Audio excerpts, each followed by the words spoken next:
Hitler ಹಾದಿಯಲ್ಲಿ ನಮ್ಮ ಪ್ರಧಾನಮಂತ್ರಿ ಹೊರಟಿದ್ದಾರೆ ಅಂತ ಮಾಜಿ ಸಿಎಂ ಎಚ್.ಡಿ. ಕುಮಾರಸ್ವಾಮಿ ವಾಗ್ದಾಳಿ ನಡೆಸಿದ್ದಾರೆ. ಹುಬ್ಬಳ್ಳಿಯಲ್ಲಿ ಮಾತನಾಡಿದ ಅವರು, ಅಂದು ಜಪಾನ್ನಲ್ಲಿ ಜನ ಹಿಟ್ಲರ್ ಹಿಟ್ಲರ್ ಅಂತಿದ್ರು, ಆದರೆ ಇಂದು ನಮ್ಮ ದೇಶದ ಜನ ಮೋದಿ ಮೋದಿ ಅಂತ ಇದ್ದಾರೆ. ಹಿಟ್ಲರ್ ಹಿಡಿದ ಹಾದಿಯನ್ನೇ ನಮ್ಮ ಮೋದಿ ಹಿಡಿದಿದ್ದಾರೆ ಎಂದು ಪ್ರಧಾನಿಗೆ ಟಾಂಗ್ ನೀಡಿದರು.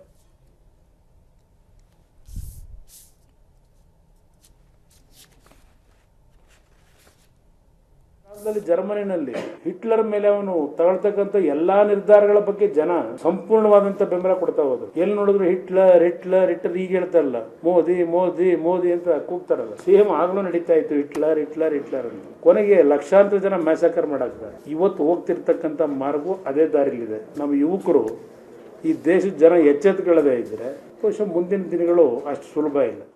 ಒಂದು ಕಾಲದಲ್ಲಿ ಜರ್ಮನಿನಲ್ಲಿ ಹಿಟ್ಲರ್ ಮೇಲೆ ಅವನು ತಗೊಳ್ತಕ್ಕಂಥ ಎಲ್ಲಾ ನಿರ್ಧಾರಗಳ ಬಗ್ಗೆ ಜನ ಸಂಪೂರ್ಣವಾದಂತ ಬೆಂಬಲ ಕೊಡ್ತಾ ಹೋದ್ರು.